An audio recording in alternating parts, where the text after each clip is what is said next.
Vamos a hacer otro ejemplo, en este caso sería el 1536 del libro de Serway de la 10ª edición. Este problema menciona en una línea de transmisión de alto voltaje con una resistencia de 0.31 volt por kilómetro, lleva una corriente de 1000 amperes. Me dice también que la línea tiene un potencial de 700 kilovolts en la central eléctrica y transporta la corriente a una ciudad de 160 situada, a 160 kilómetros de la estación. Me pregunta cuál es la pérdida de potencial debido a la resistencia en la línea. Inciso B, ¿qué fracción de la potencia transmitida representa esta pérdida, ¿no? Entonces, vamos a anotar los datos. Hay que observar que la resistencia me da unidades de ohms sobre kilómetro. Entonces, realmente no es la resistencia, me está dando la resistencia por unidad de longitud, que sería por el largo del cable, ¿no? Me da la corriente también, que son 1000 amperes. Me da el voltaje, que son 700 kilovolts. Si lo convertimos a volts, pues son 700.000 kilovolts. Y me dice que la ciudad pues está a 160 kilómetros. Entonces, lo primero que hay que hacer es, si yo lo escribo de esta manera, resistencia entre longitud igual a 0.31 ohms por kilómetro, puedo despejar R sería igual a este valor, que sería 0.31 por L.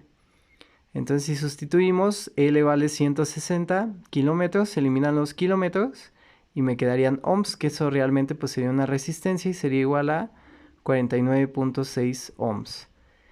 También hay que calcular la potencia total. La potencia total la podemos calcular con el voltaje y la corriente. Entonces la potencia total es corriente por voltaje, voltaje por corriente, que sería 1000 amperes por 700.000 volts.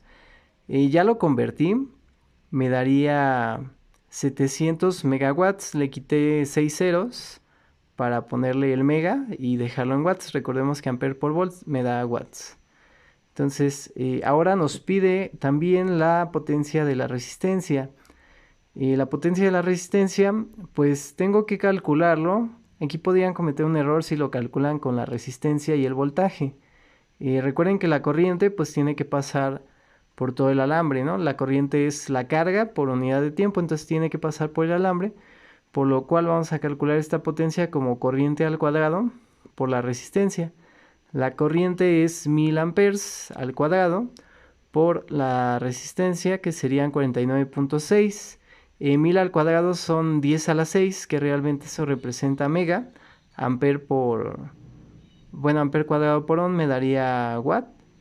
Y pues me quedaría 49.6 megawatts. Esta sería la potencia que se pierde en el alambre, ¿no? O en el cable, por decirlo así. Me pide qué fracción se perdió. Entonces lo que vamos a hacer es dividir lo que se perdió en el alambre entre la potencia total. 49.6 entre 700 megawatts los dos, eliminan los watts y me queda 0.0708. Eso representa un 7.08% de energía que se perdió simplemente en el trayecto por efectos del alambre, ¿no? Y con esto terminaríamos el problema 15.36. Vamos a resolver el problema 1541 del libro de Serway de la 10ª edición también.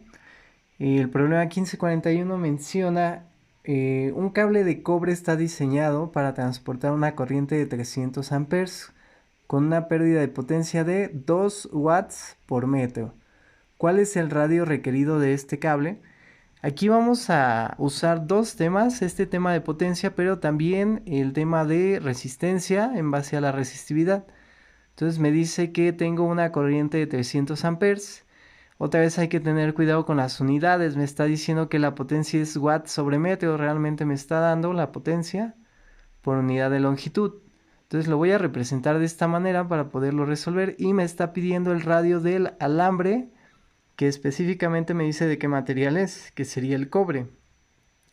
Sacando de las tablas del libro la resistividad del cobre sería 1.7 por 10 a la menos 8 ohms por metro. Recordemos que esta es una propiedad que depende del material. Y la temperatura, en este caso voy a usar esta que está a 20 grados según la tabla, ya que no menciona a qué temperatura están usando. Bueno, posteriormente pues sabemos que la potencia es corriente al cuadrado por resistencia. Voy a usar esta forma porque tengo la corriente y de alguna manera voy a relacionar la resistencia con la resistividad y tengo la potencia por unidad de longitud, ¿no? Entonces, recordemos que la resistencia es resistividad por la longitud entre el área y el área a su vez es pi por radio al cuadrado. Si sustituyo aquí arriba, tendría resistencia igual a resistividad por la longitud entre pi por radio al cuadrado. Si sustituyo aquí este valor, pues en vez de R voy a poner este término completo y me quedaría corriente al cuadrado, resistividad, longitud entre pi por el radio al cuadrado. Para poderlo expresar y no confundirnos tanto, este radio al cuadrado está dividiendo, ¿cómo pasaría? Multiplicando. La longitud está multiplicando, pasaría dividiendo. Y realmente potencia entre longitud es el valor que yo tengo, ¿sí? Entonces lo voy a dejar así expresado y del otro lado pues tendría corriente al cuadrado por resistividad entre pi. Posteriormente este dato que es potencia entre longitud lo voy a pasar dividiendo, así también expresado porque este es el valor que conocemos. Y posteriormente el cuadrado pasa como una raíz cuadrada. Si sustituimos los valores que teníamos, pues nos van a quedar la raíz de 300 amperes al cuadrado por 1.7 por 10 a la menos 8 ohms por metro, entre pi por 2 watts sobre metro. Checando que todo esté en amperes, watts, ohms y metros, pues nos tiene que salir metro. Entonces tendríamos que el amper cuadrado por la resistencia o por los ohms me da watts, se eliminaría con el watt de abajo, este metro sube arriba, quedaría metro cuadrado y la raíz de un metro cuadrado me daría en metros, ¿no? Si hago esta operación me arroja un valor de 0.0156 metros. Si lo convertimos a milímetros serían 15.6 milímetros o si lo quieren en centímetros sería 1.56 centímetros. Y este sería el valor del radio para que cumpla las condiciones mostradas en este problema. Hagamos el problema 15.43 del libro de Serway, décima edición. Este problema menciona que la diferencia de potencial a través de una neurona en reposo en el cuerpo humano es de aproximadamente 75 milivolts. Aquí apuntamos ese dato y lo convertimos a volts, dividiendo entre 1000. De milivolts a volts, pues nada más dividimos entre 1000. Y menciona también que lleva una corriente de aproximadamente 0.2 miliamperes. Igual nos conviene convertirlo a amperes para no batallar con las unidades.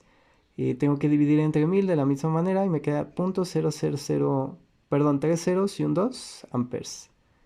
Simplemente aplicamos la fórmula, conocemos el voltaje y la corriente, por lo cual nos conviene usar potencia igual a corriente por voltaje. Entonces sustituyo la corriente 0.0002 amperes por el voltaje que es 0.075 volts, amper por volt me da watt, y si hago esta operación me daría 1.5 por 10 a la menos 5 watts. Para escribirlo en unidades más amigables, voy a quitarle de aquí un 0. Entonces si muevo este punto para acá, tendría que ponerle aquí a la menos 6. Y 10 a la menos 6 equivale a un micro, entonces me darían 15 microwatts, ¿no?